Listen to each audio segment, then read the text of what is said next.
What's up, folks? How's everyone doing today? 1, 2.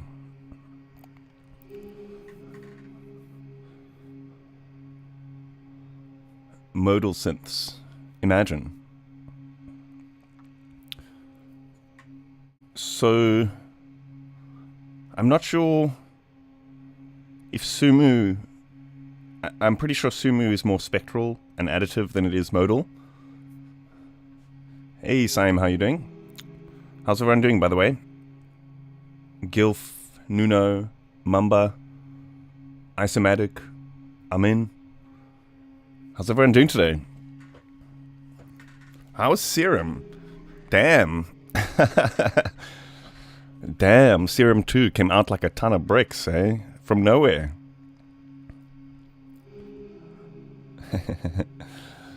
So... obviously, I've got some pretty cool videos coming up. Serum 2, other things. I've got some stuff planned. You guys must let me know if the mic is too loud. I think in a previous stream, I think I turned it up. So just let me know, because I see red dots, which is not a good thing, but sometimes it doesn't matter too much, if you know what I mean. Make a glide bass. How to make it vital.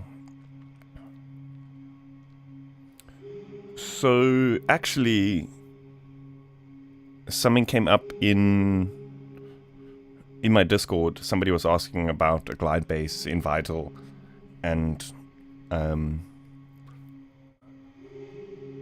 pretty recently actually did like a quick write-up on how it's done. It's pretty simple, but I don't think I'm going to be doing too much Vital today, to be honest. Scalar 3 just released. Interesting. Interesting. I've got a video coming up on that as well. Okay, it is louder than normal, but clear. Maybe I'll just put it back a little bit. Yeah, I've got a video coming out on Scalar 3. I thought it was coming out a little bit later today, though. So I was planning to do the stream and then premiere the Scalar 3 video a little bit later, but yeah, that's something that's coming as well. But today I'm probably just going to be doing some random sound design stuff. Yeah, Scalar is so cool, and like I don't know how many of you folks have been following me since the beginning, but like one of the first plugin videos I ever did on my channel was for Scalar 1 back in the day. I think it was about maybe 6 years ago or so.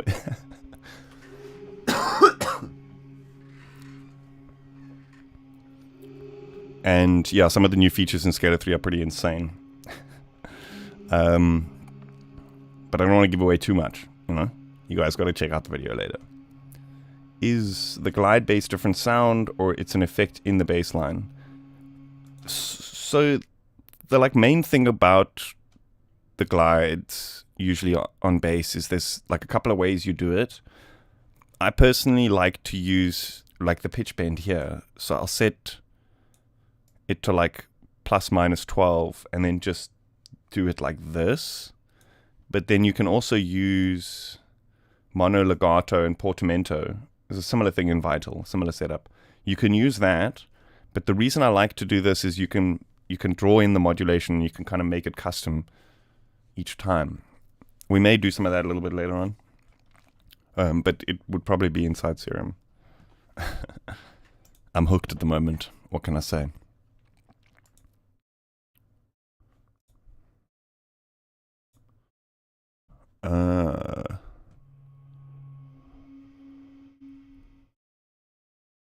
This is actually some like a loop that I recorded off the flute, and I loaded it up in here as a granular sample.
What should we make today? I'm feeling like something maybe down tempo chill, something maybe even more drum and bassy, or we could do psytrance. Serum 2 is getting thrashed this week worldwide. Loving the Granular Ask, great for resampling all those pad and atmospheric presets from Serum 1. Thrashed. Maybe I'm misunderstanding that use of the word. But yeah, it's so cool. I think like one of my favorite things about it is that you can like whatever you're busy creating, you can just drag it and drop it back in as like a granular. I don't know if it works with Ableton and with all DAWs. But it's so cool. It kind of works with Bitwig, because in Bitwig, if you're hovering audio, it automatically like copies it into the memory. So like you just need to hover over here and you see it like turns it into a sample, and then you just bring it back. Pretty sick. But we don't want this. We've already got that same sound here, basically. Sorry about that. Maybe I should, so I remember in the last, I think it was the last stream, somebody was saying it was too soft.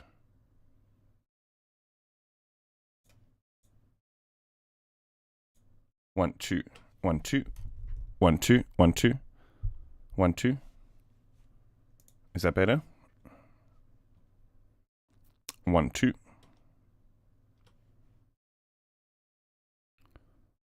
Logic and Cubase. Cool. That's rad.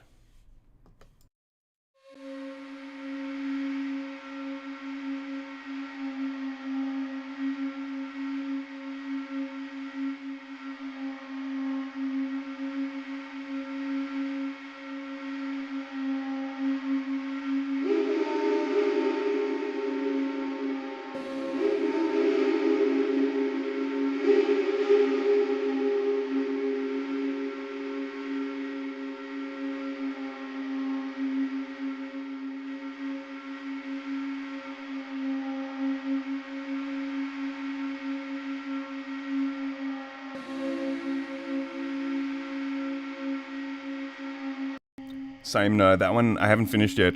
I've been like super busy with a couple of big sort of secret projects. And then like my working on music, or working on new music, let's put it that way, kind of fell by the wayside a little bit while I was finishing up some other older stuff, and then also working on this big project. And then Serum 2 came out of nowhere, and now I'm feeling inspired to kind of just test how much I can push just this, do you know what I mean? But I'm obviously going to go back to it, you know what I mean? Serum 2.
So here with the bass, like to do gliding notes, we could set these mono legato on and then program the notes in. But to be honest, I actually kind of prefer doing it this way, setting up like, for example, an octave or 2 octaves, and then setting up the pitch bend range, and then actually just doing it on the actual MIDI itself. So here, for example, we can use this and like slide the notes up and down if we want to this way, because I feel like it allows you to get a little bit more technical with it, you know what I mean?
Hey, what's up, puny human?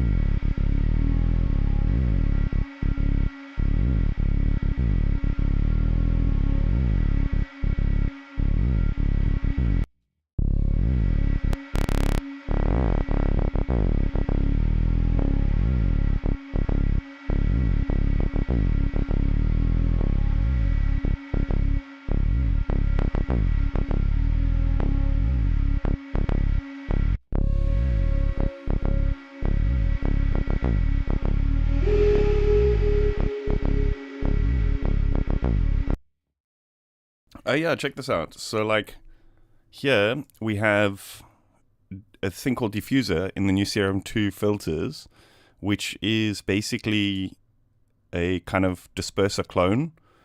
So if we turn up the stages, that's basically like the amount of dispersers. And this is really cool because we can kind of resample it directly onto the saw wave to get like instant dispersed wavetables, you know what I mean? Which are pretty good for solid bass sounds. Let's just try a couple out till we get a nice shape.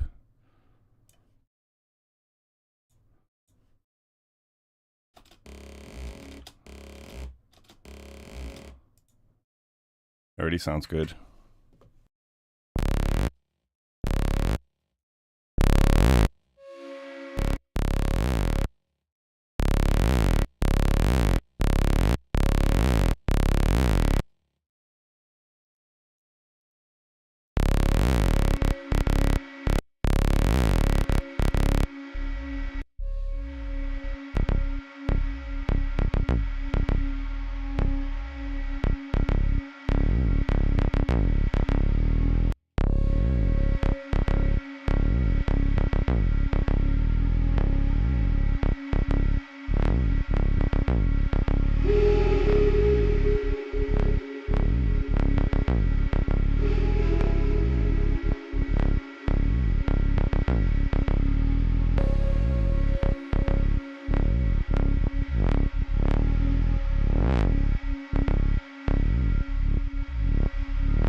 Now that I've started putting that in, it feels like the bass is like 1 or 2 beats slightly off. But that can sometimes work to create a nice groove.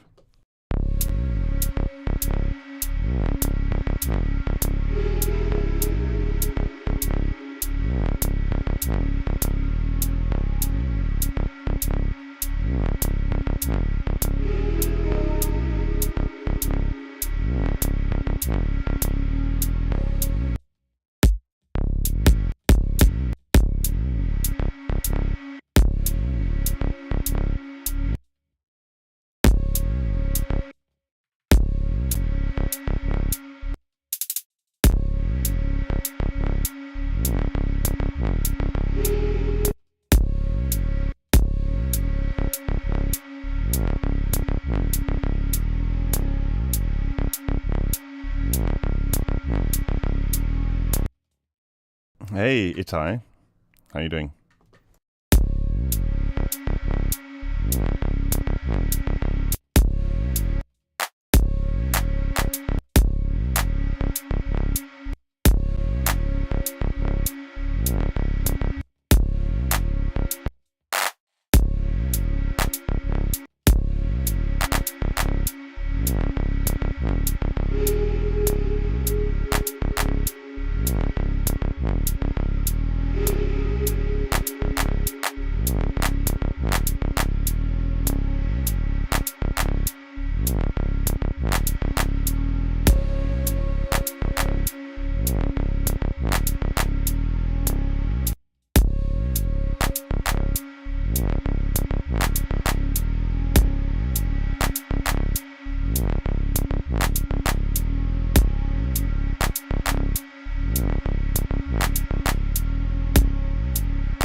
Hey Keith, how's it going?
Yeah, man, that's the coolest thing about like Granular, like taking a loop and loading it in, and you're kind of like, it feels to me like the same as like if you have like tape loops and you're kind of finding the spot.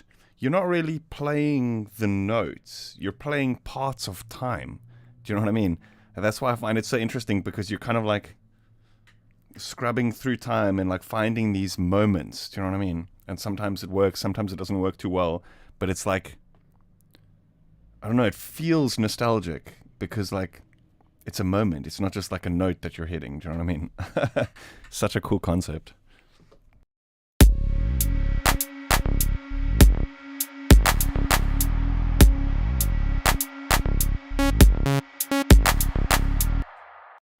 I think the multi-sample stuff here is like one of the coolest. I mean, it's not technically the coolest, do you know what I mean? But like, I think it's one of the features that a lot of these kinds of things really lack. Do you know what I mean? Like having perfect kind of glockenspiel or gamelan and that kind of stuff can really add to like electronic piece. You know what I mean? But yeah, you really have to use this release to get it to like actually release.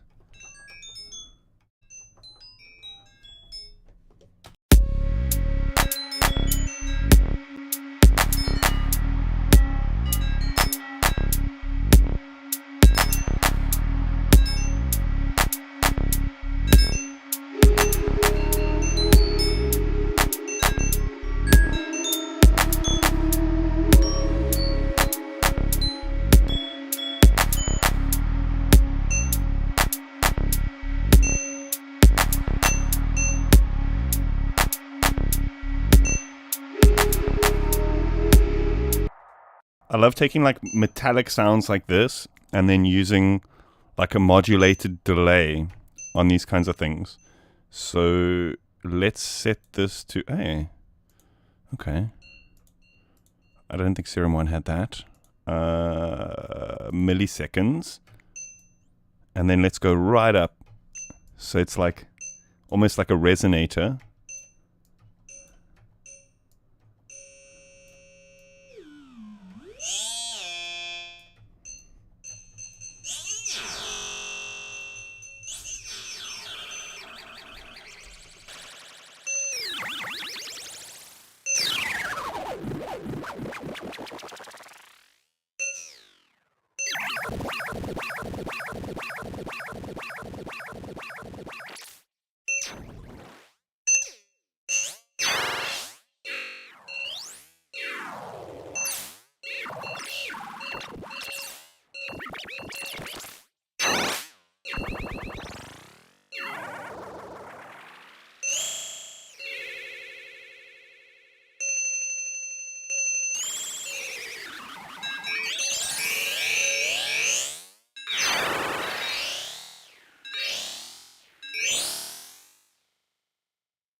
You can kind of get it just right so that it kind of sounds like a magic spell kind of vibe. What we want to do though is we want to modulate the time. Not that much though. And we want to go upwards in time or downwards on the parameter basically.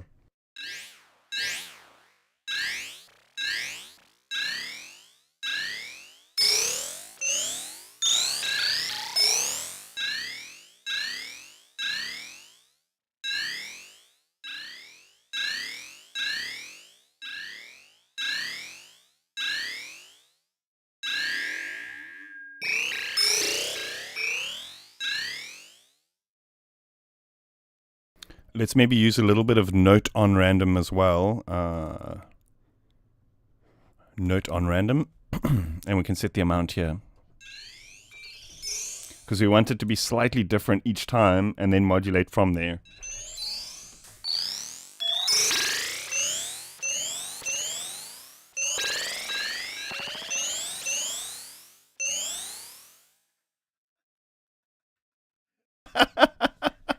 Oh, dude.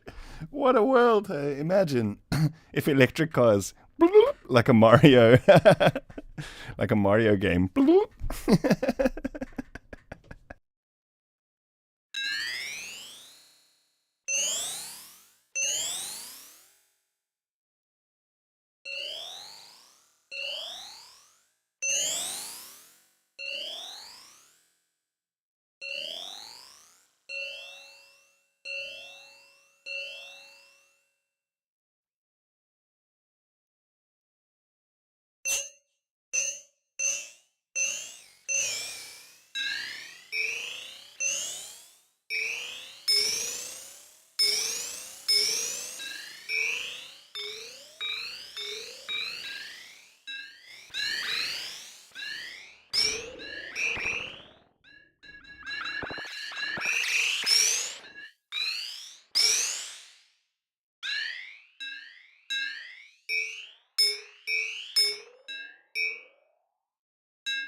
That's pretty cool. We can kind of make custom reverb-ish type of things by just stacking delays.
I guess, yeah, kind of, yeah. So they use a lot more than just like delays. There's other kind of filtering and stuff applied.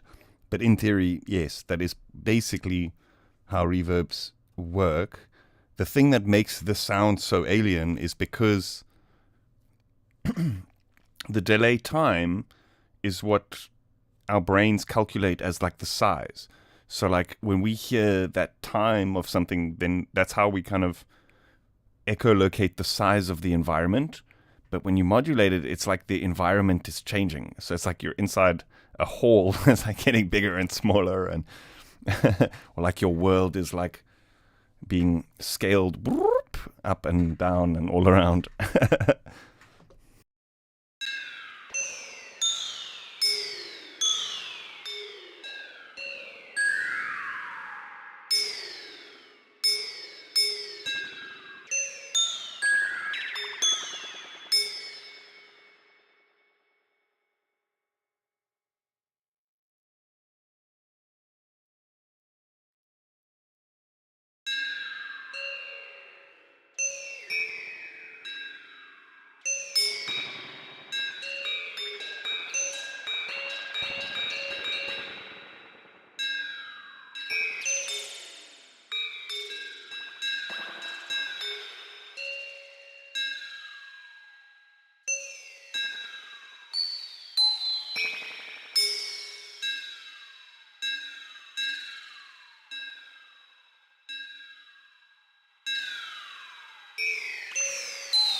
You can't put custom filters in the delay, but you can kind of get a similar thing by using like an extra bus, putting the mix on 100% and then using a filter afterwards, if you know what I mean. Let's move on to a different thing real quick. Let me just put in a few notes.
So if we set this mix to 100%, and then in the mixer here, we use this bus to like send it,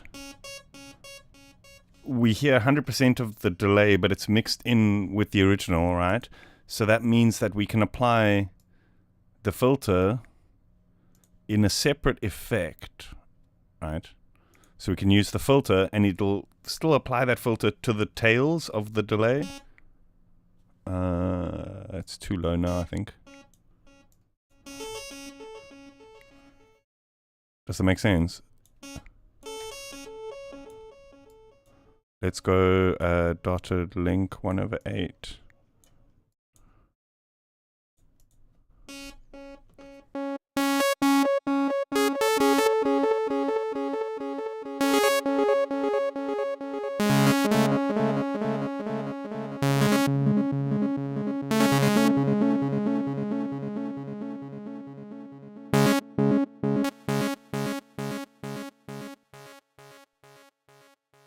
So then you can use the custom filter thing here.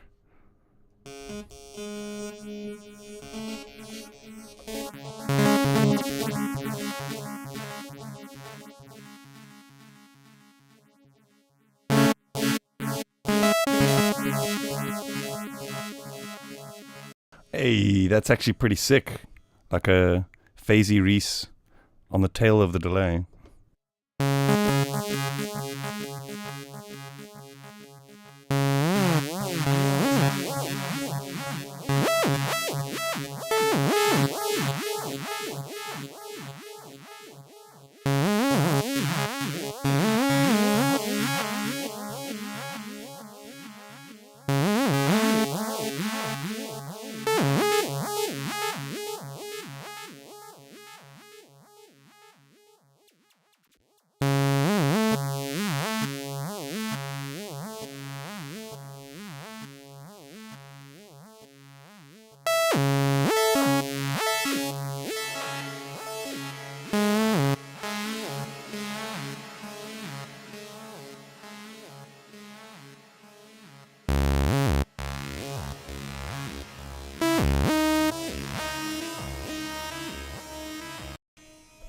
Bode, it's a frequency shifter.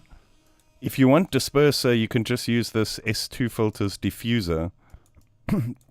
That's a disperser clone.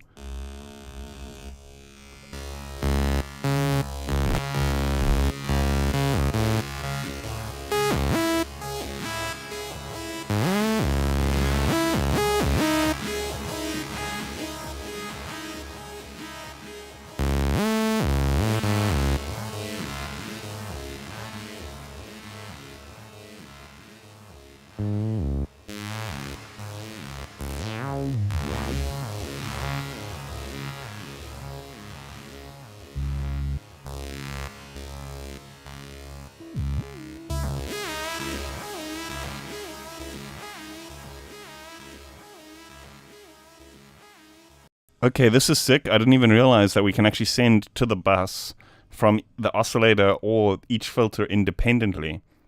That's pretty sick. So we can choose, do we want to send to the reverb after the filter or after this filter or just straight from the oscillator?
That's one thing for me, like with Serum 1, that kind of was always a bit...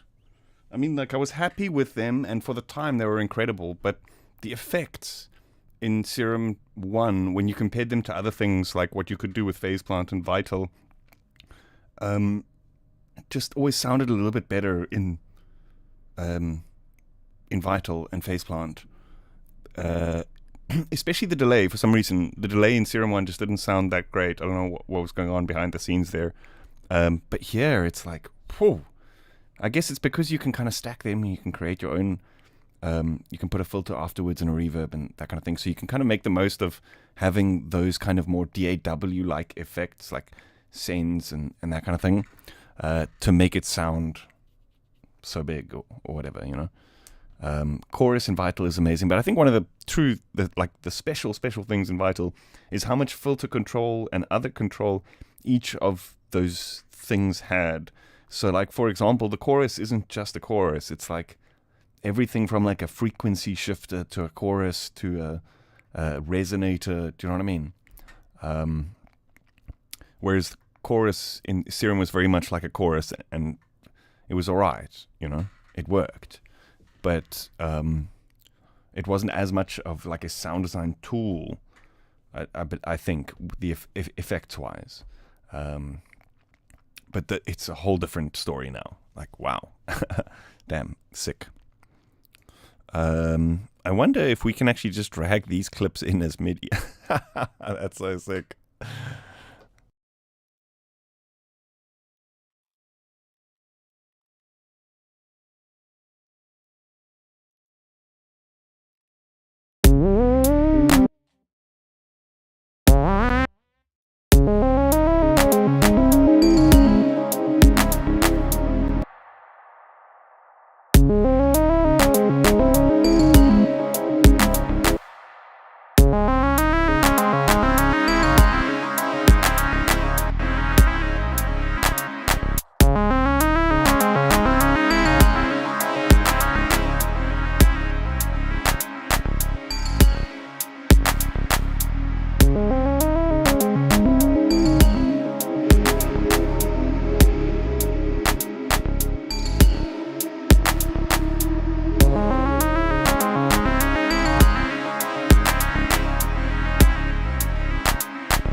Hey, since when has Bitwig started grouping things by starting with 0? That's so funny. Like, I've never seen that before. It's like, for me, it's always been like when you group something, it starts at 1. Group 0. It doesn't exist yet.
Yeah, it makes sense because like an index will usually start at 0, but then usually like you like in the program you would just say like index +1 because then visually or the user it would make more sense to the user. Do you know what I mean? But like it's pretty funny. Like have we evolved as humans now? We're starting to use straight up developer stuff in software. Hey, Cider, how you doing, dude?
I need to get a quick refill and run to the bathroom. I will see you guys in 2 minutes.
Nice. Nice.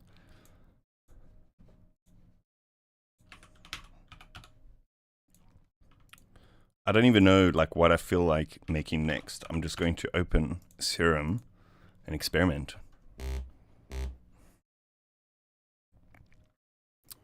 Here, actually, what we can do is we can use some stuff from a Granular pack.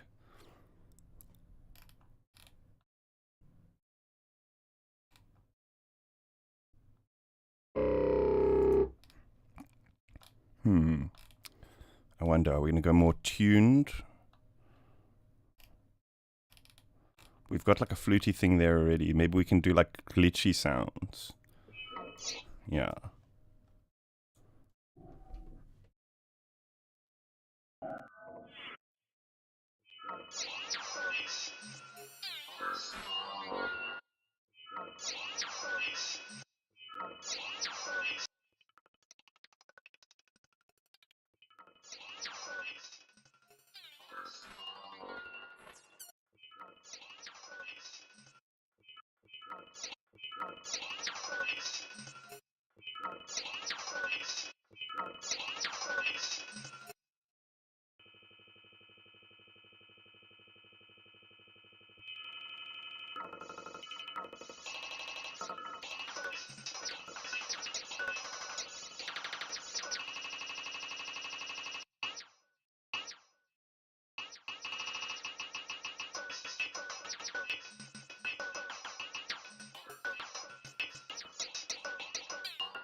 That's pretty sick. It just like loops that in time. So what we can do is we can just like load any sample to kind of get like different timbres and textures. Oh, there we go.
Hey, no lies, dude.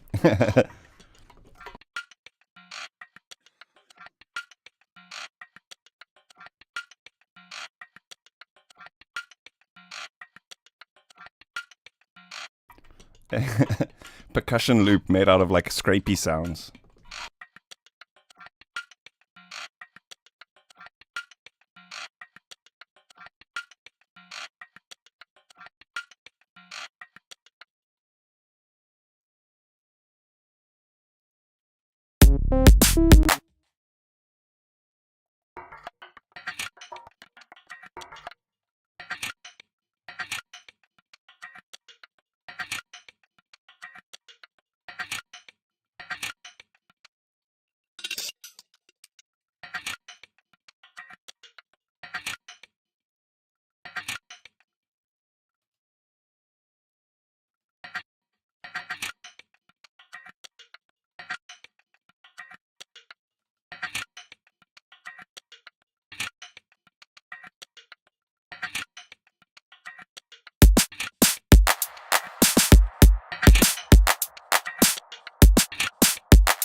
What the fuck is going on? That is so sick.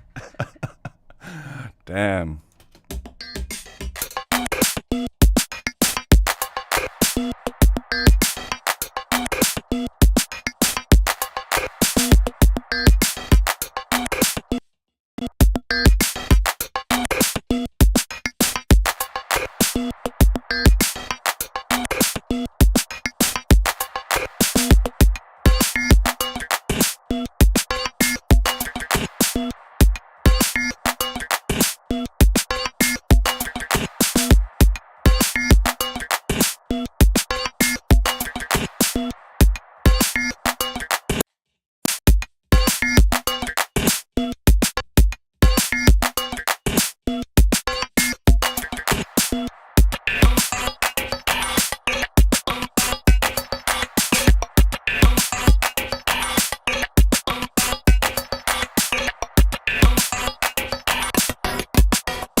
Okay, that's very cool. We can randomize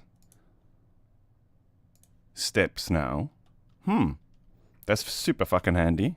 Because you just like spam random until you get a cool loop. And then it's there. It's not like that. It's not like random where it's always gonna like, this is more deterministic. Do you know what I mean?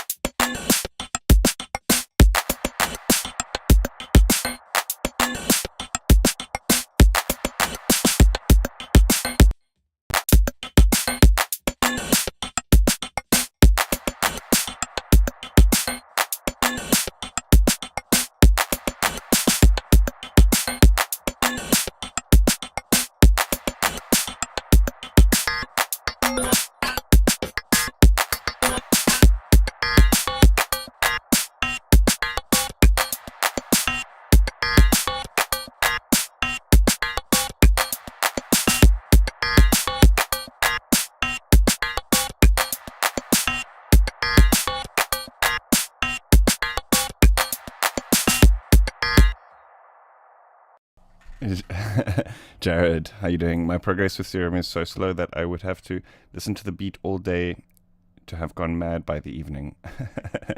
Well, that's why I really like these kinds of techniques when inside more modern synthesizers, stuff like granular, but more like resampling type of granular, because like it's one of those things where you like make a sound and then you can kind of like build on it and resample it and break it apart and recreate it. And so for me, the creative process is never about thinking about the outcome. It's about just exploration. And then you have these moments like, oh, that's so sick. And you just save that little piece and you save that little piece. And then later come back to it with like a fresh perspective and be like, okay, I'm going to take all these cool bits that I made and then turn it into a full track. Do you know what I mean? I feel like a lot of people get so stuck in that loop of like, worrying about making it sound like perfectly arranged, mixed, and mastered right at the beginning and forgetting about the process of just like having fun with the tools. Because often it's that kind of thing that helps you to like connect with that piece of music, and then because you're enjoying it, you put a little bit more effort in, and then that like it kind of just blooms. Do you know what I mean? And so like it happens, you know. I think like most people, even myself, struggle with that, where you kind of get stuck in the loop and that kind of thing.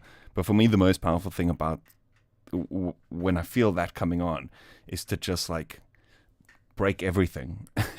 Just start resampling things, start throwing it into glitching things, and just experiment and see what happens. Because like at the end of the day, we still have that piece of music which we can come back to. It's just now we have a folder full of new ideas, you know. Like here, for example, I started feeling like this was maybe getting a bit loopy, so I just stripped everything away, just the drum beat, and just started experimenting with random things. And now we've got 4 percussion loops which we can choose from, and I'm pretty happy with all of them. Do you know what I mean? I guess now the tough part is choosing which one is the best one.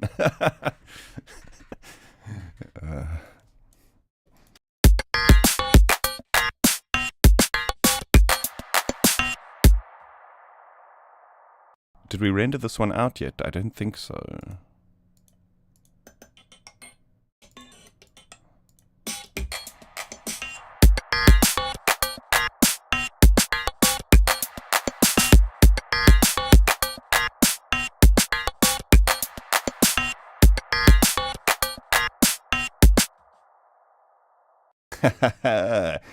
Happy accidents. It has to be. It always has to be that way.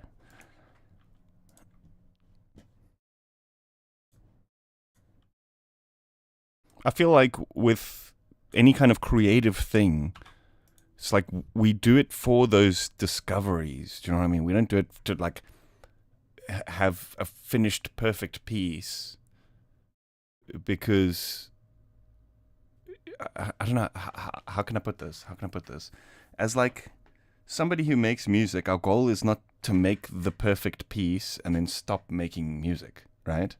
It's to just keep doing it. And like when you find those moments, those are like, it's like this discovery, as opposed to a sense of knowing how to make that perfect piece. And those discoveries just make you better and better and better. They help you figure out like what your taste is as an artist, you know. A lot of the time, getting into music, you have an idea of what you might want, but then as you develop a style or whatever, it sort of changes because you've tried things that you enjoy. Do you know what I mean?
With these things that are like kind of sound quite tonal, but at the same time have like a lot of complex harmonics, like metallic, but also still tonal.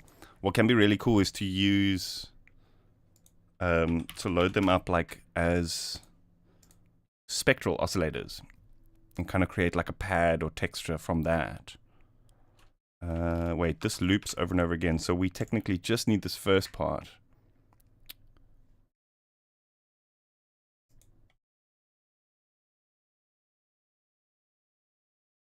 I'm a Serum hater that now loves it. Interesting.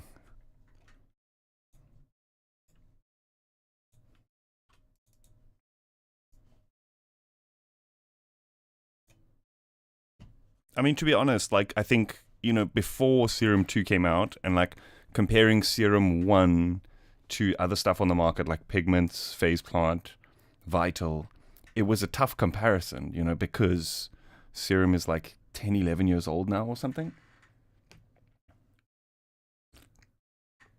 Oh, I'm forgetting about my tea. Still piping hot. Nice. And so there was a lot of things that kind of needed a little bit more of modern update. So I can kind of understand how people felt before the update. For me, there was something about the precision of Serum. Like, you can make a kick with it and it'll be rock solid, envelopes exactly the same every single time. And with other synths, you can sometimes do that, but there's a couple of workarounds which you need to put in place to be able to get there. Do you know what I mean? And Serum was just so rock solid, so reliable, especially like the envelopes and that kind of thing. So precisional. So for more finicky tasks, it would often be the one that I would fall to, because with Vital, like, you can get there, but it requires setup, it requires knowing about a couple of things that are a bit weird by default and that kind of thing. Do you know what I mean? But now it's, Serum has the most features, it sounds great, the effects, like most of the concerns that people had before have been answered, you know. You don't need the new gimmicks. But how, like, what does Vital have that Serum 2 doesn't? Like, forget about the gimmicks. Do you know what I mean? And like, trust me, I'm not one to compare. Like, I love Vital just as much, but I feel like it's like almost objective at this point. You know what I mean? Because you can just like load the one's wavetable into the other and everything like that.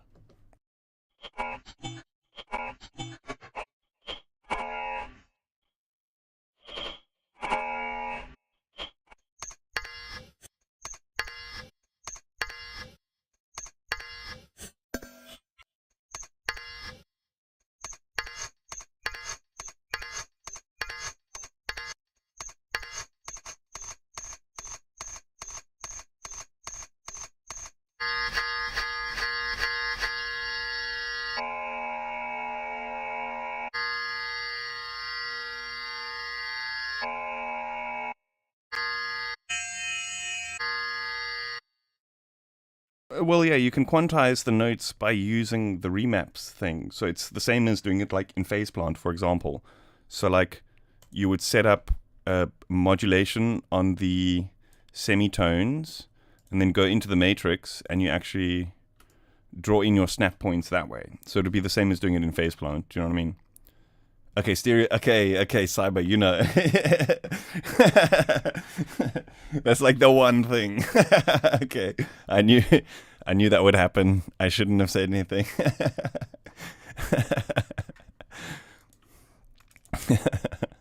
Ay.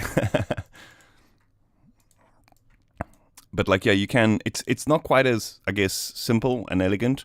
But the cool thing here is you can do it with microtones, and then you can kind of save the presets and recall them. So with Vital, you kind of have to remember what notes are in what scales. Whereas here, you can set up the scale, save it as a preset, and then recall it later. So it's kind of give or take. This has some features which would be cool both ways, you know?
Okay, that's interesting. It seems like the spectral oscillator is a stereo spectral oscillator, so it processes left and right. Unless it's weird. Like I was having some issues with my left ear, and it's sorted now, I think. But was that louder in the right? It is slightly, hey. It's interesting.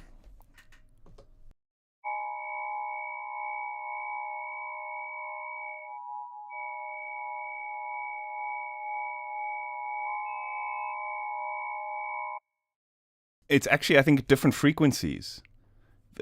It's like a higher frequency and a like sort of more mid-range frequency, I think. It's interesting. So the gate, it's basically left and right being processed individually. And so the gate is removing frequencies that are lower than a certain point, like doing a kind of spectral process.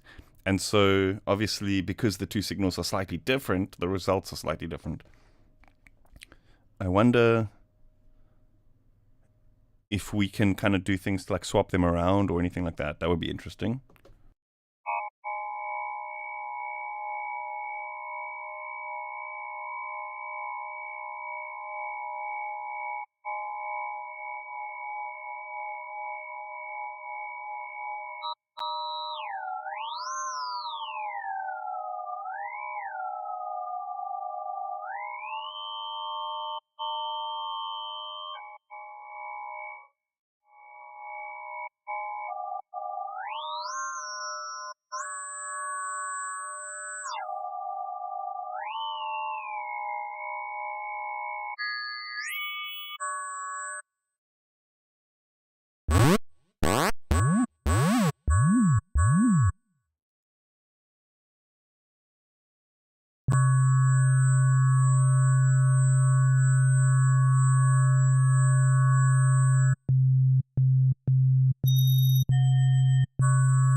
Yeah, I'm pretty sure that was available in Serum 1, if I'm not mistaken. The spread across spread wavetables across the Unison. I think it's in the Unison setup stuff here. Wavetable position. That's like the spread of wavetable over Unisons. It doesn't seem to be doing anything, which is weird. Maybe we need to rain. That's the pitch, I think. Let's try just 2. Oh, it is working.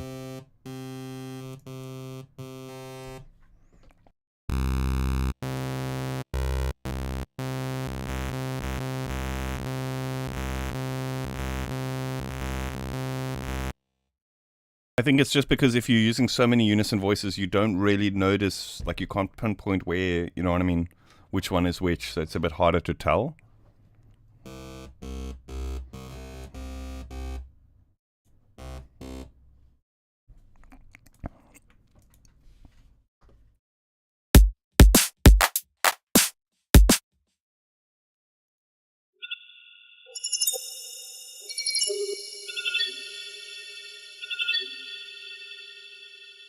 That sound has so much texture, like I can't believe it. Wow.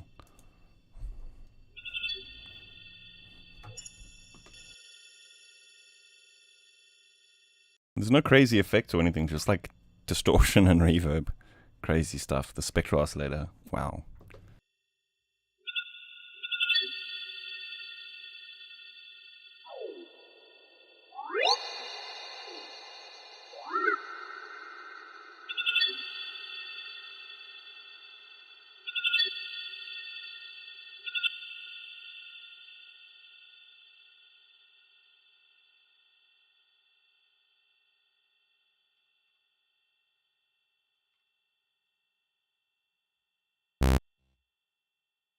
Oh, well, that's also true, yes. Distortion and reverb is all you need.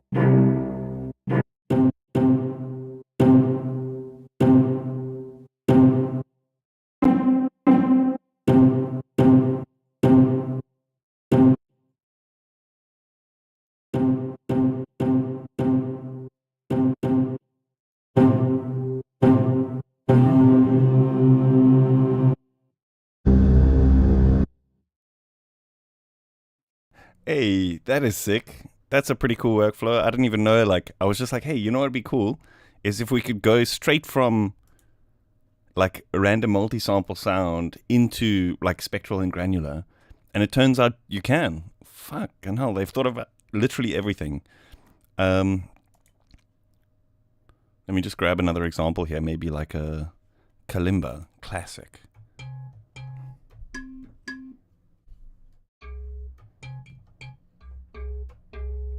You just right click, switch to single sample, which takes the last sound that you've played in the multi-sample system. It switches it over to like the sampler mode. So now it's just a traditional like one note sampler, but then from there you can cycle into like granular, spectral, and it keeps the sample intact. Damn, that's sick. Let's say manual.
Let's maybe just try like a simple kind of like pad. Use that technique because I think we're getting a bit lost in weird shit now. Let's initialize. Let's say multi-sample. Let's find, okay, maybe like harmonium. Nah. Choir? That could maybe be interesting. Let's say switch to single sample.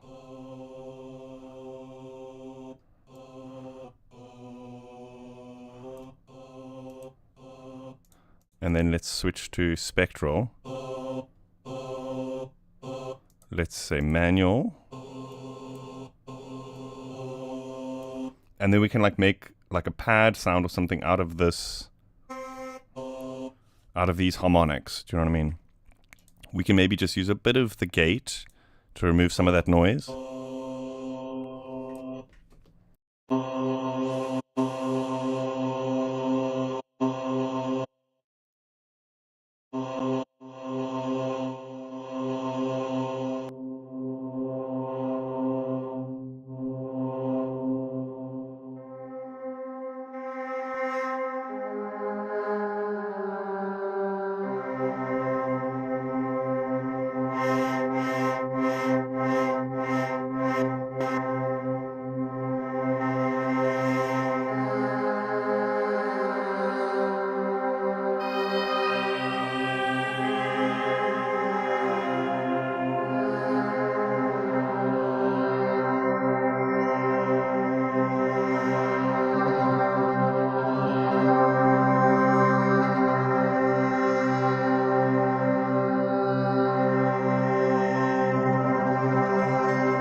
Oops. Sorry.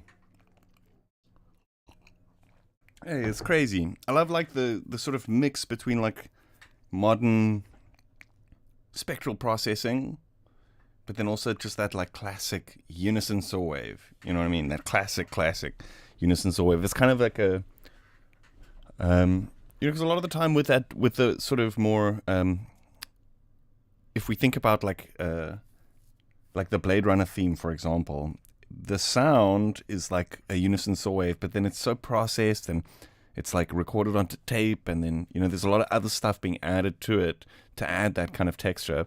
But it's so cool to be able to kind of do it from the ground up, with very minimal effects being added. You just have an oscillator that kind of adds a bit of texture. You have the oscillator that kind of does the unison saw kind of thing. I like to also add a sine wave in a higher octave and just mix it in a little bit in there. Let's experiment with the different octaves though.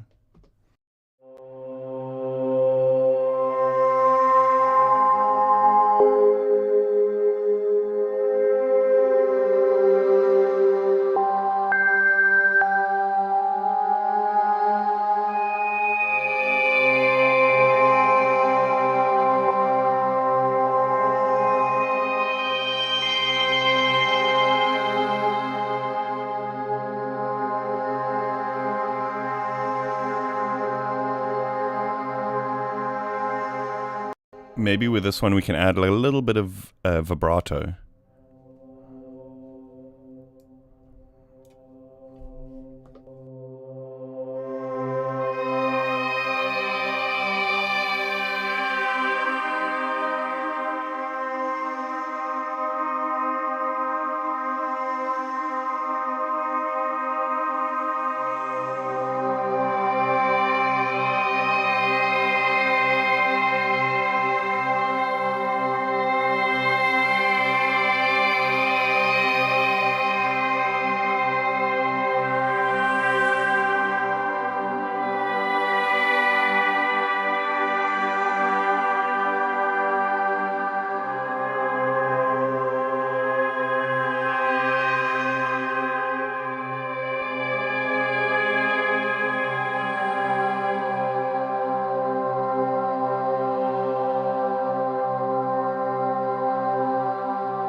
Puny Human. I like using the new wavetables from analog.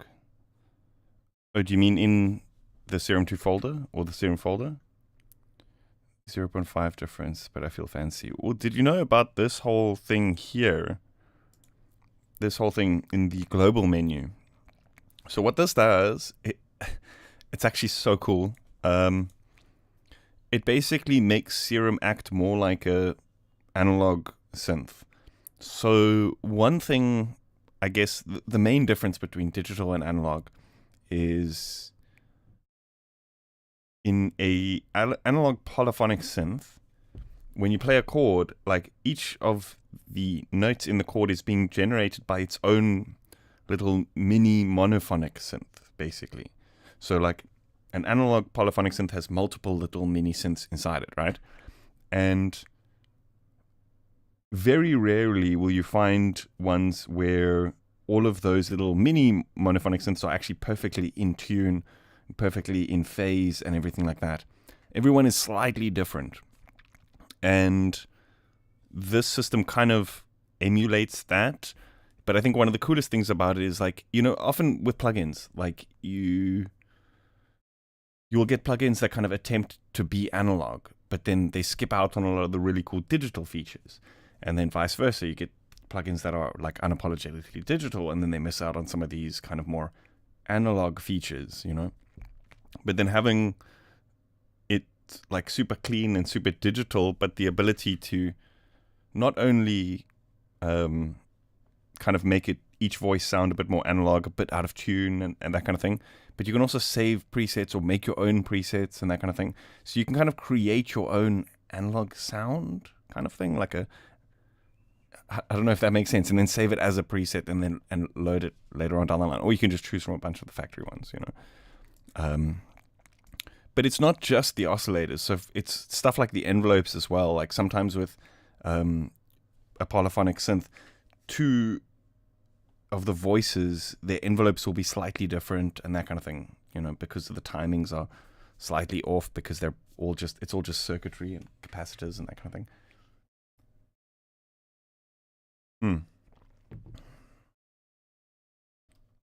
So that's really cool. But to be honest, like I find like this stuff is just so advanced. Like we very rarely need that kind of thing, you know. I end up doing a lot of that kind of stuff here in the patch, because I guess I'm just so used to it, you know, like adding these little bits of vibrato and randomization here and there. I've forgotten where we were in the track because we got so lost in sound design.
Can you guys hear that? The cat is saying it's time for some food. Oh man, it's funny. All that amazing sound design for this mid-ass drum sound. What, dude? Are you crazy?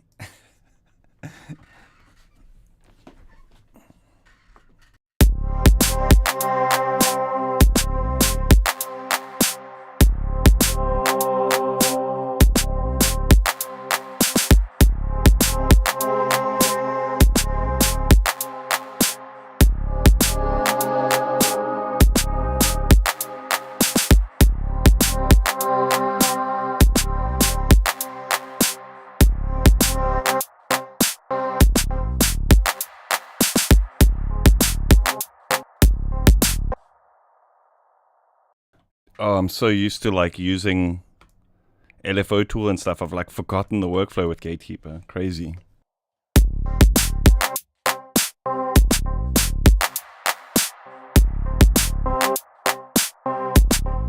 Actually, you know what? You know what? Is we could actually just do that in the patch here.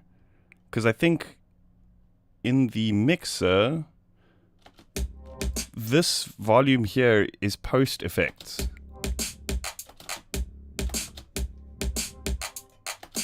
Is it? Let's just see. Let's just see if we modulate this. Can we? Oh, we can't. We can't. That sucks. We can just put a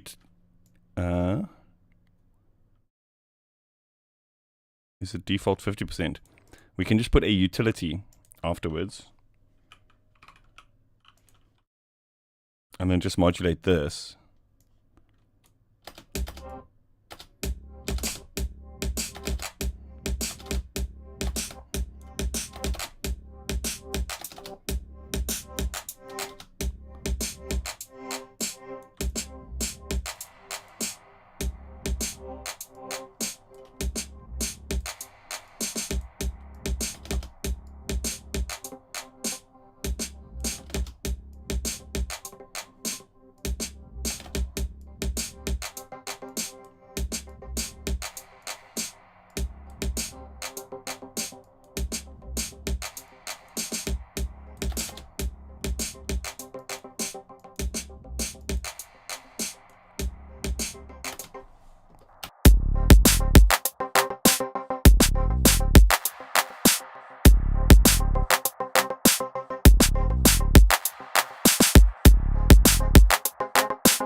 Okay, I need to go give the cat some food real quick.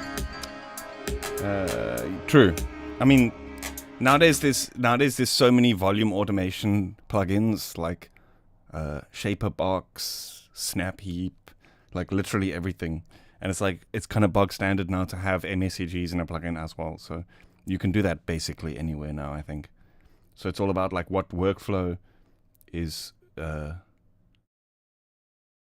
more powerful for you. Shuasa Collective, what's good? How you doing? Okay, I need to quickly sort this cat. It's getting urgent.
Yeah, I'll probably leave the stream up if I don't say anything too crazy.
That's such a cool sound. I dig sounds like that because they can be so useful for many things. So like, for example, we can render this out and then chop it and reverse it and kind of use it as like a riser kind of thing. We've actually got two risers here. We can chop it like this and reverse this part and stack them or use them independently.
Sorry, I was muted there.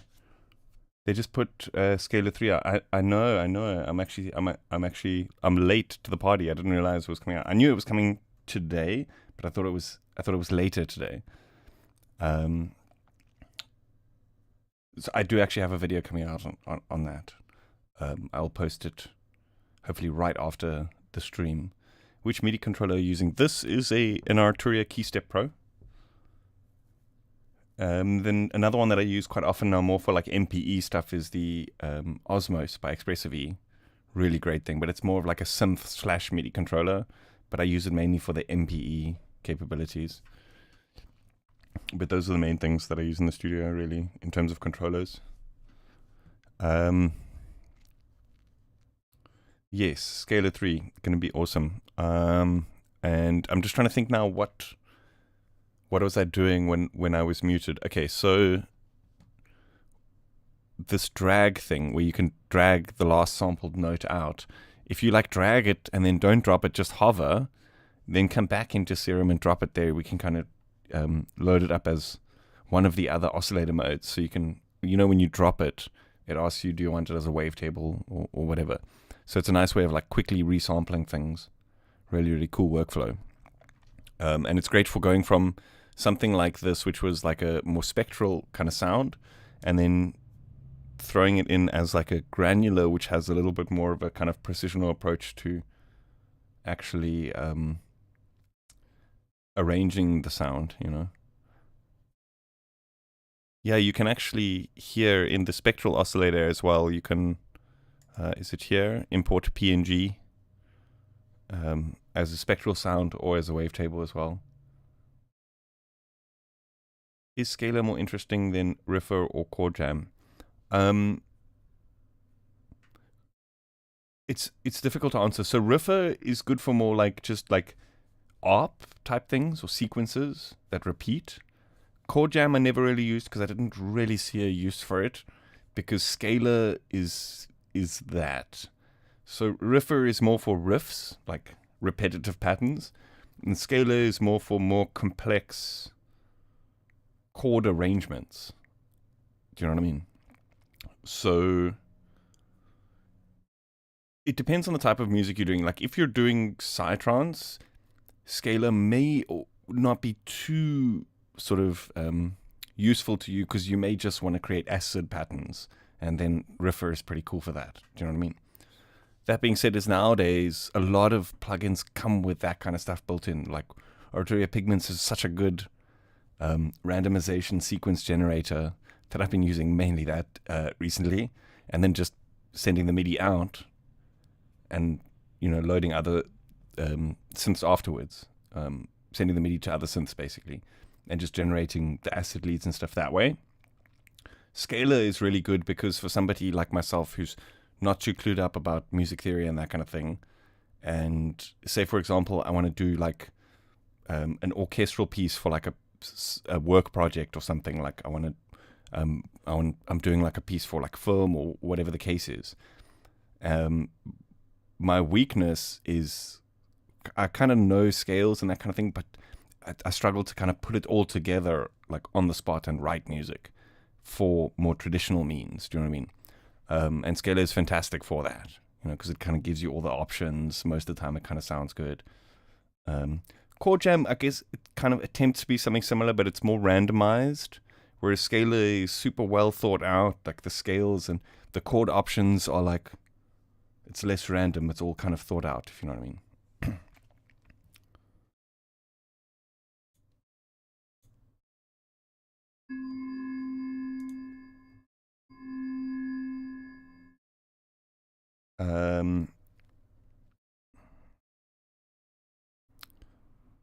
I'm trying to think now. Okay, so I was explaining this, dragging the spectral out and dropping it in as a granular. And this is cool if, like, say, for example, we have something that's like that pad, the release was very long and it was a little bit sort of unpredictable.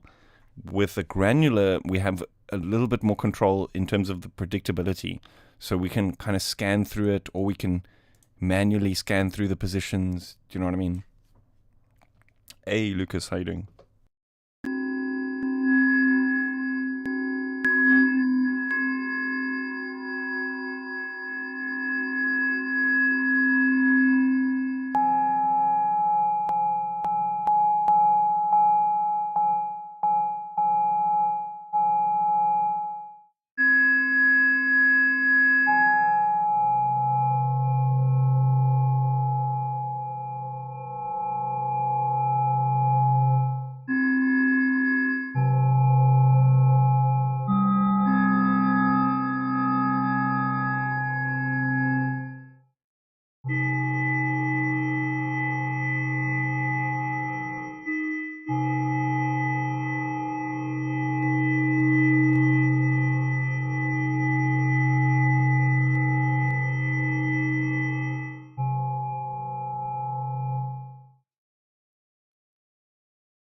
Element, yes, exactly. Like I agree completely.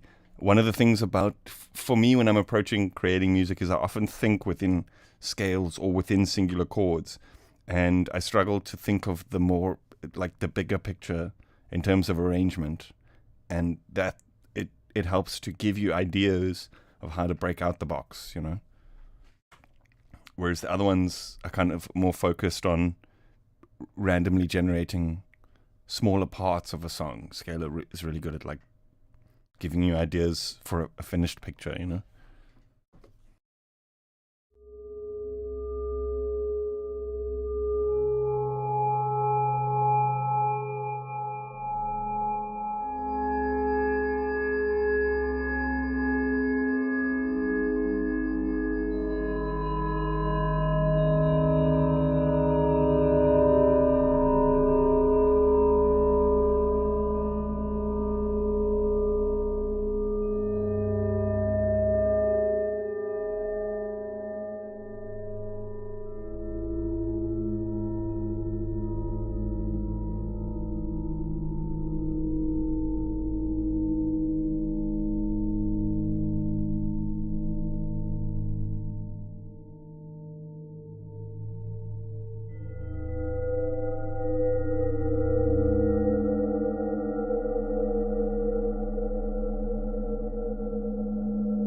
It does actually, that mid sound here at the higher frequency, it's got that almost Twilight Zone vibe.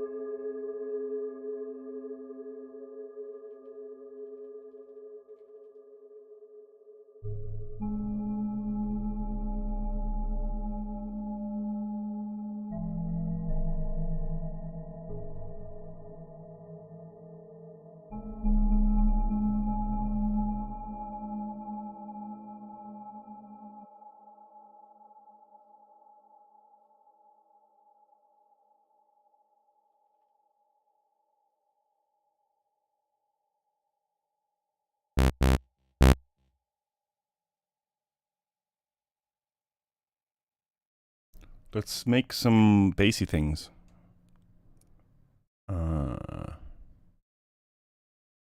Heavy distortions. I feel like with this, we can do, like on the one, we can maybe do like a growly thing and then use the punchy bass in between. Like a deep growl here. Boof. Instead of where this one is, and then use the other bits of this in between those.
It's tanking your CPU. Are you comparing the same presets like backwards and forwards? Because when I compare them with Serum 1 and Serum 2, like the same presets seem to be doing the same thing, like in terms of the CPU. But the problem is that there's some factory presets in Serum 2 which have like max unison and that kind of thing, and so those might be the issue. Maybe turn down the amount of unisons and that kind of thing if you need, or is that just with an init patch is still tanking your CPU?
I think with the granular stuff, it can really affect your CPU if you've got maxed out unison here, because it allows you to like, how can I explain this? So, you know, with granular stuff, you have multiple grains that can be playing at the same time.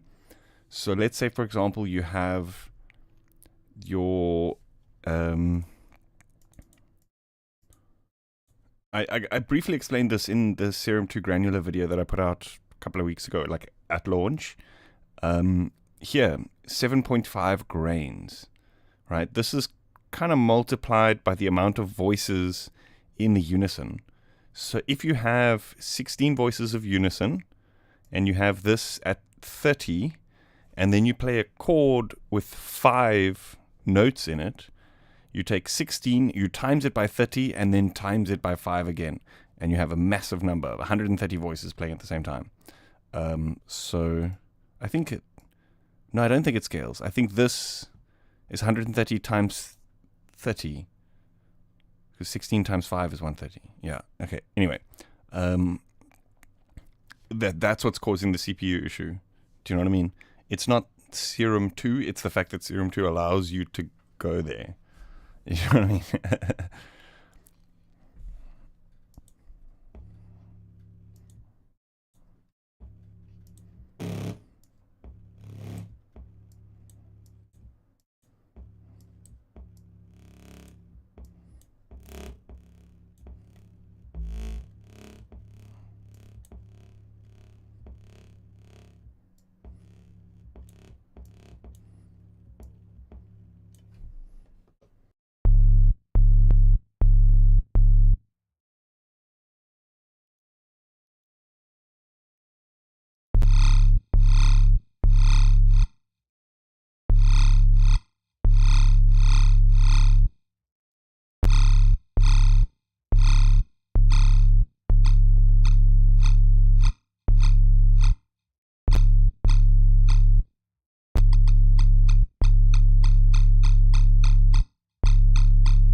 I just had a brainwave. We can remember I was talking about the disperser thing.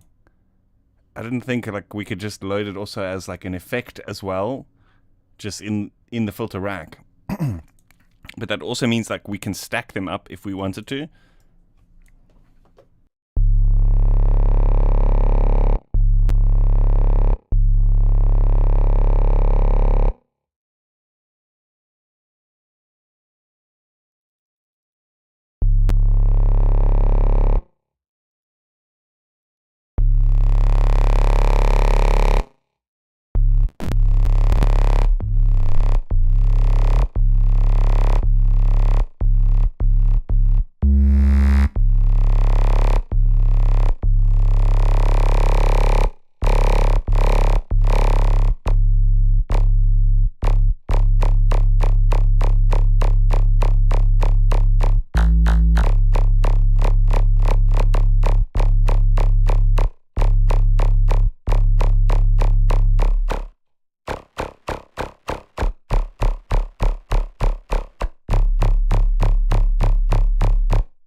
I usually like to like make a wub, but then slow it down. So like I'll think of like, okay, this is wub. Do you know what I mean? And then I'll just slow down the LFOs so it's like a kind of thing rather than a dut.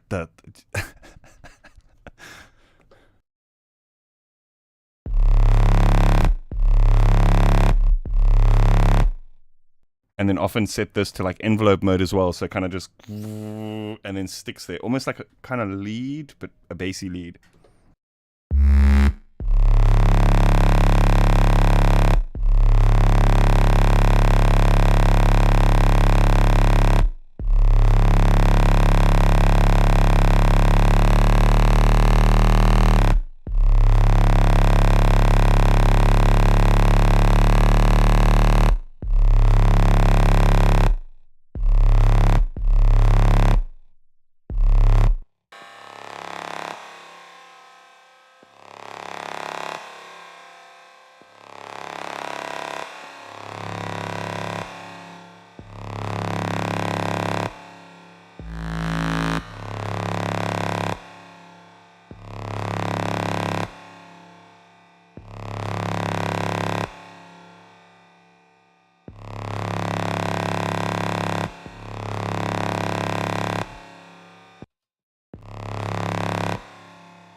Hey, thanks, Neon Black.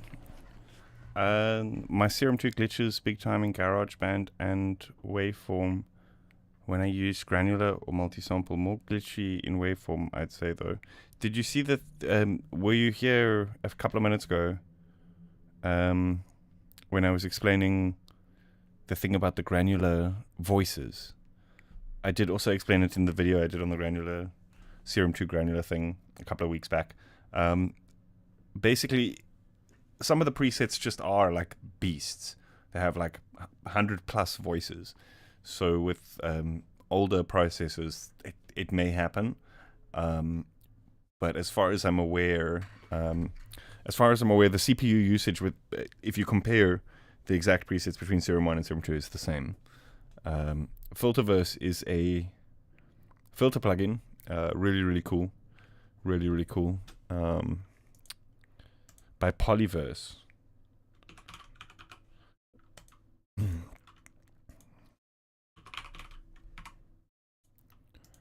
This filter plugin has some crazy cool sort of resonator / flanger / those kinds of things. Coils, space. These are all kind of like different types of interesting resonators. Hey, thank you. So like here, for example,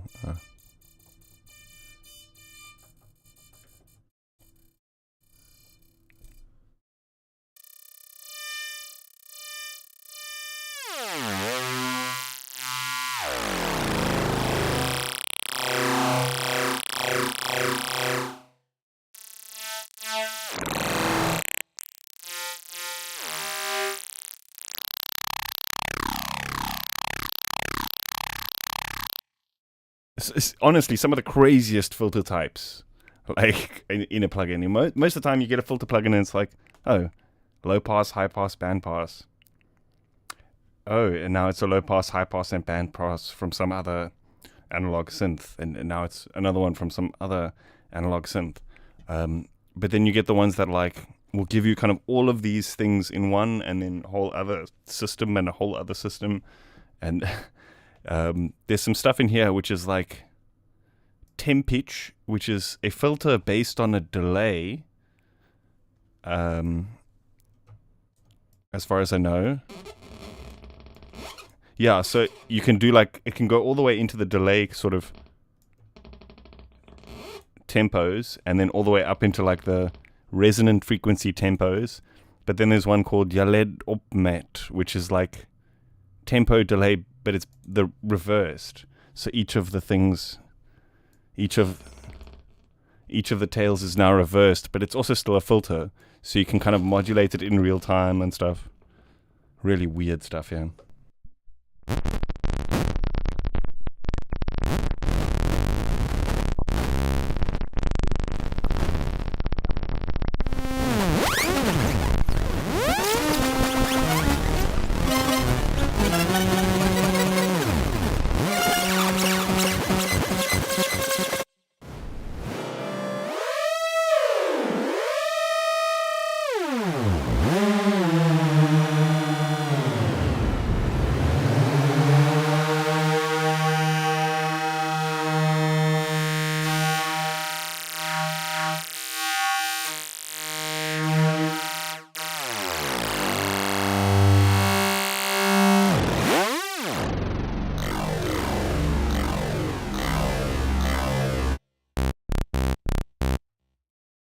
It was just a saw wave going in there.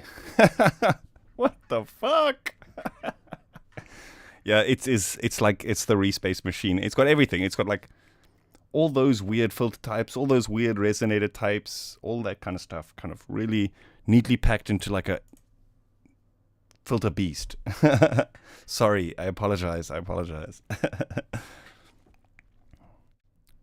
But it's also some like, that's the cool thing about this, is it's like, it's not, like a lot of the time these like filters are like trying to be something analog, so it's just all like, there's nothing new really, you know. But the cool thing about this is it's got all that crazy shit, but it's also got super, super clean filters.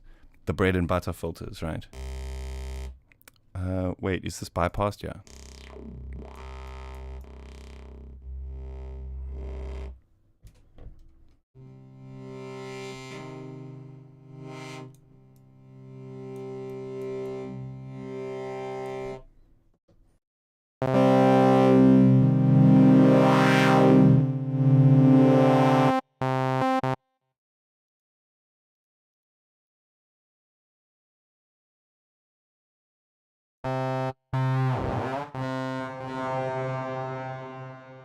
I don't know if you guys know Comet, which is a reverb plugin that Polyverse also did.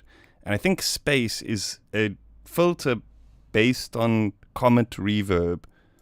So it like, you can filter it, do wobbly things, but then also it can be used as a reverb as well. And it's the same thing like with those delay things that I was telling you about, is you can use them for like traditional delays as well. So you can use these to create more traditional kind of filtery things.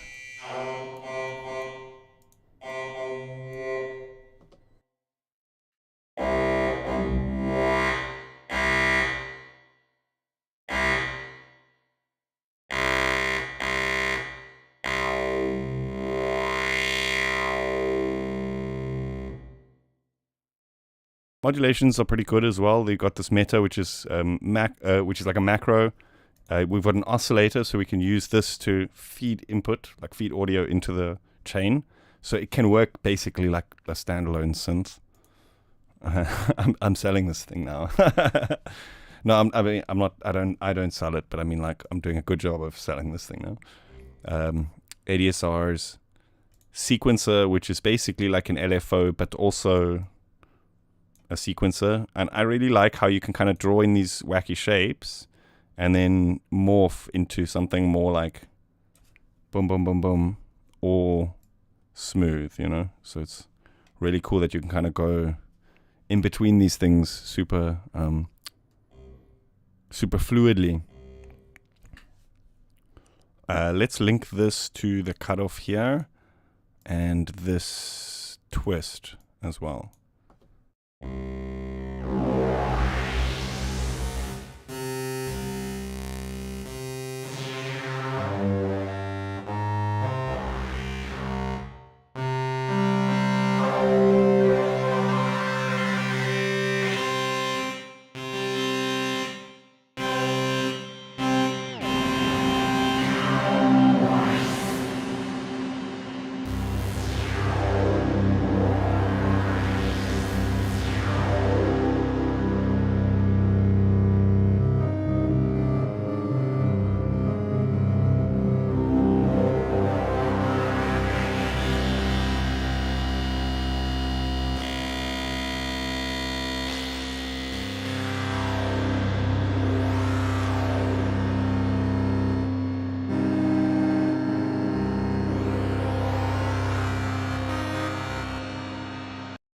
Again, like, remember, that's just Serum saw wave going in.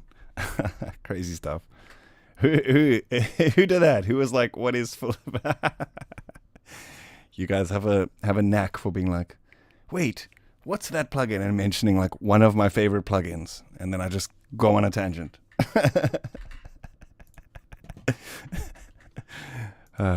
It is actually like one of my favorites. Weirdly enough, like, I like creating drum sounds in there.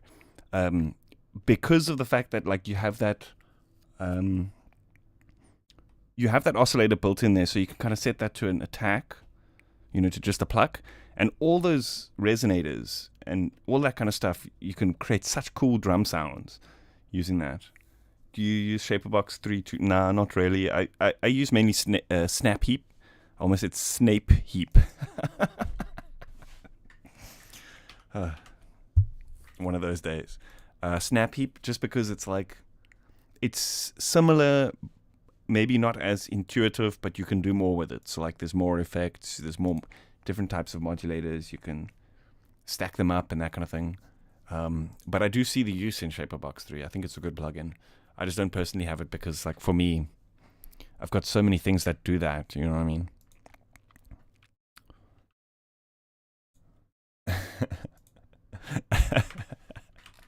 Okay, I need to run to the bathroom real quick. Snap Heap is humongous. It is. Okay, I'll see you guys shortly.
What do you mean? Do you mean each of these loops, or do you mean each time the track looped over and over again? Because I do like to use subtle bits of randomization. So, like, for example, let's go back to that first sound that was playing here, the flute. There's some randomization happening here, but it's slight. So it's just moving that position a little bit, but then there's like overall modulation happening on the position. So like, it is a little bit different. You know what I mean? And it just kind of adds to that. You know what I mean? So the song still stays the same, but it's just the texture is slightly different each time. Do you know what I mean?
Thank you, Dominic Lima.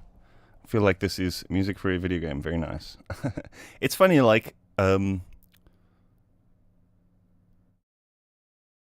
it's like so often throughout like my career making music, people will say like, oh, it reminds me of, like, one that comes up so often is Crash Bandicoot. Like, oh, this sounds like Crash Bandicoot sounds. This sounds like Crash Bandicoot sounds. But it was like, because like that's one of the first times I heard like slightly worldy music. It sounds crazy, but like, I mean, I did like growing up because I'm in Africa and like my parents listen to world music and stuff like that. But it's the first thing that like really stuck, you know, is like the sounds in Crash Bandicoot and like those types of games. And throughout my like music career, people will say like, oh, this kind of reminds me of X and XYZ video game. But it's something that I've never actually, until like recently, I've been like, you know what, I should actually start working towards making music for video games. But it's like, yeah, it's pretty funny.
I really dig this clip feature.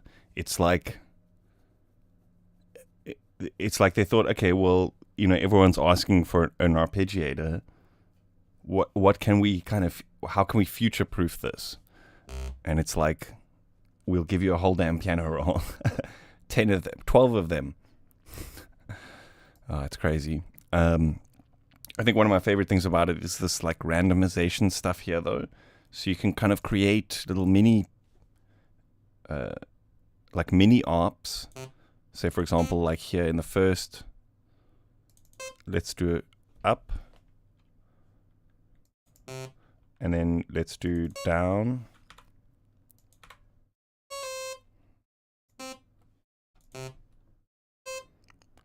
And then we can say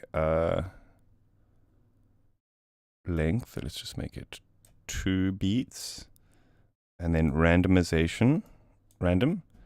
And then every 1/4. So like every beat, it's going to pick like a different, you know, whether it's going up or down arpeggiators.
Indeed.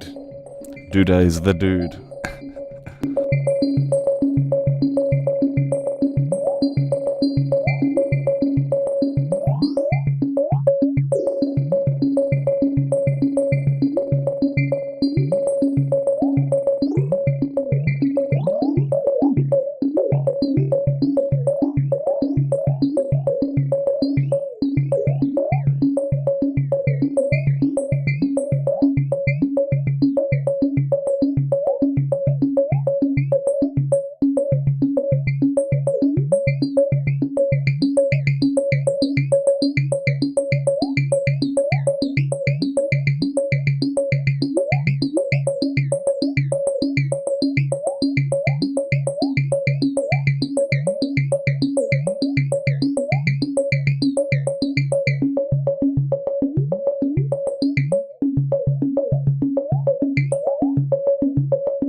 It's weird, like I don't seem to understand what's happening. Sometimes I have, like, I can do things with a keyboard.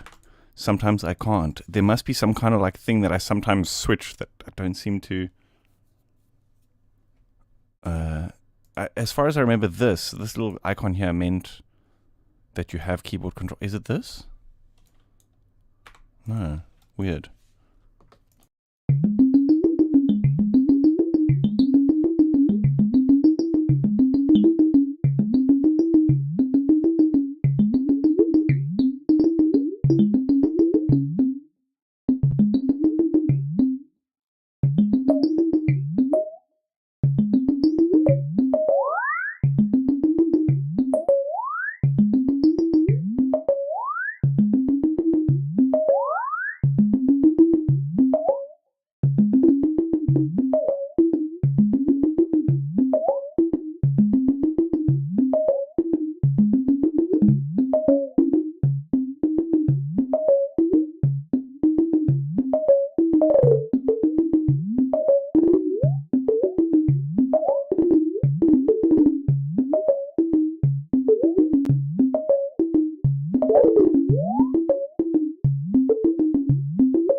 Yeah, man, it's so cool. It's so cool. And like having all the different clips, you can write the same melody, set the one to like random mode of beats, the other to random mode of 16ths, and then kind of like randomize, switch to the pattern, randomize, switch to the pattern.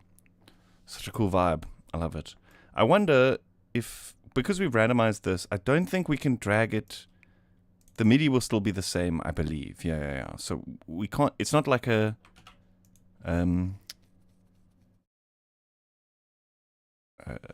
it doesn't apply the random to the MIDI, which would also be kind of cool.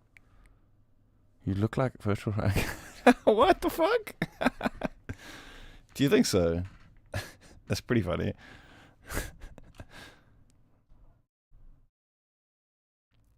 I hope Phase Plant gets an update like this as well. I mean, it always does, kind of. I mean, if we look at where Phase Plant was when number 1 came out, it was like super basic. There was no granular, very simple modulations. Haha, thank you. I appreciate that.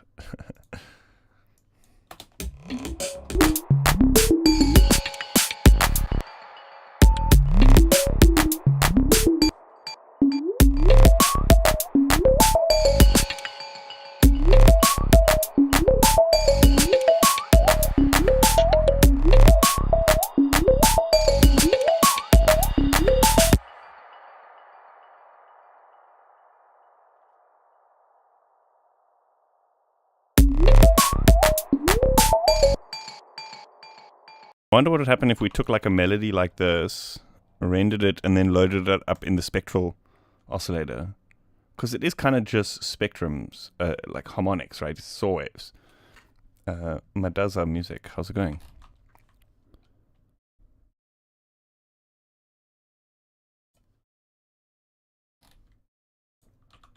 Let's see what happens.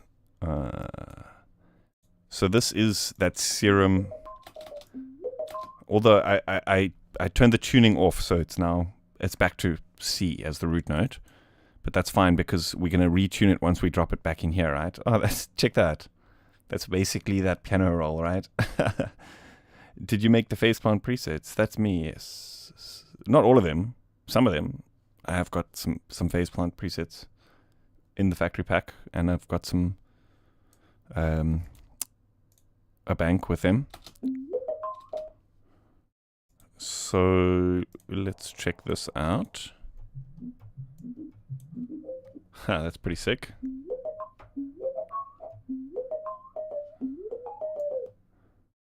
Does a pretty good job of just like recreating that sound exactly how it was. I mean, it's a little bit lo-fi, but that's fine. I think the added capabilities of being able to really mess it up like that is really, really cool. I got them. Rad, dude. I hope you enjoy it.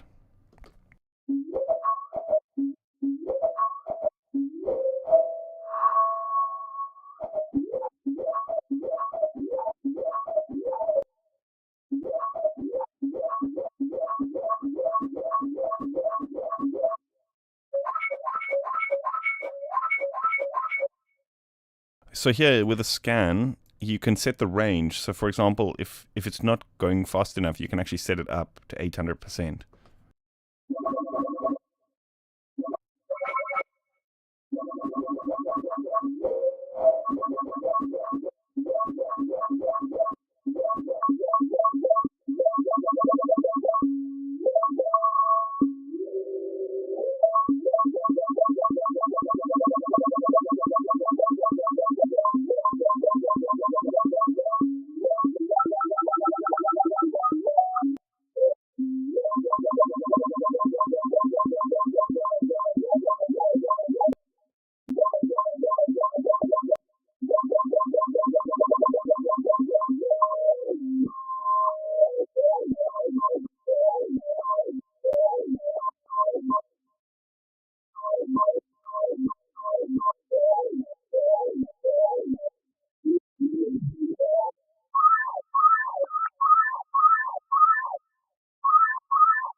That's so sick.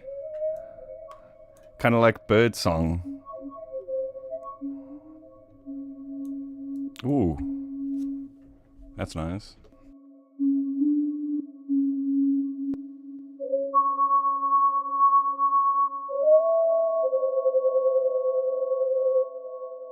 Oh, that's cool. That's cool. So like modulating the scan to end frozen. So like, for example, let's put a envelope on this. Let's set it to unipolar. Yeah, and then sustain down. And then it does the thing and then freezes. That's cool. Rainforest type beat. Dude, that's my favorite type of beat. You must know.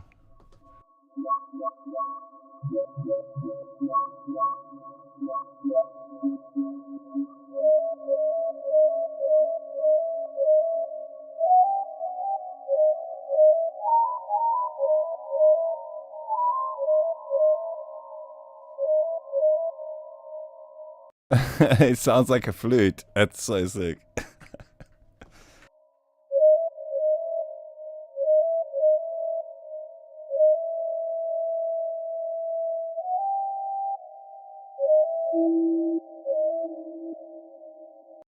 I wonder if there's a way to set it up so that it sustains on the legato, because I want it to stay there. Maybe mono. Yeah, that works. Yes, that's cool.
I wonder what note that ends on, because that's not the root note, but we can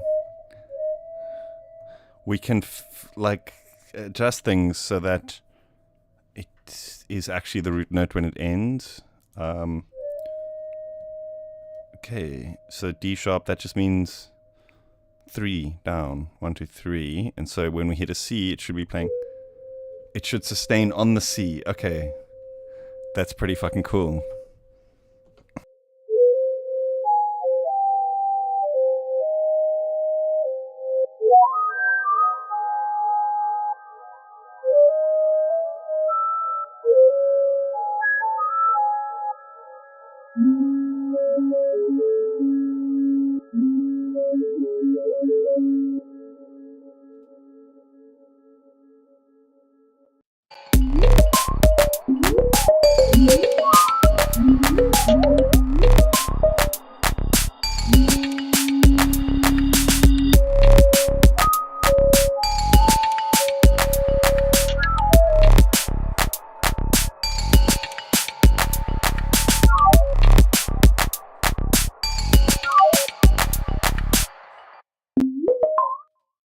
I can't believe like that came from that pluck sound. And we made a flute out of it. Crazy.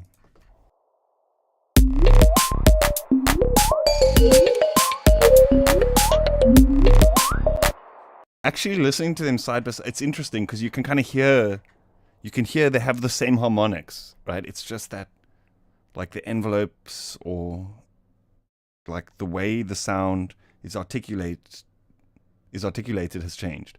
But like you can hear the kind of harmonics are the same. It's pretty interesting.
Hey Gundam, I'm good, thanks. How are you?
think my camera just died. Or at least the battery in the camera just died. It's weird. It usually lasts like well over, and I did charge it. Maybe just one of those days. I think I'm gonna call it quits though. I think I'm gonna start winding it down. I think that was a very productive session, and still a couple of things that I need to do today. Yeah, Scalar 3 being one of them. Anyway, yeah, I'm going to call it. Thanks everyone for tuning in. I hope you enjoyed that. I will most likely leave this up on the channel, at least for a little while. But yeah, thanks everyone for tuning in. I will loop it once or twice for those who do want to stick around, and I'll see you guys next time. Have a good week further.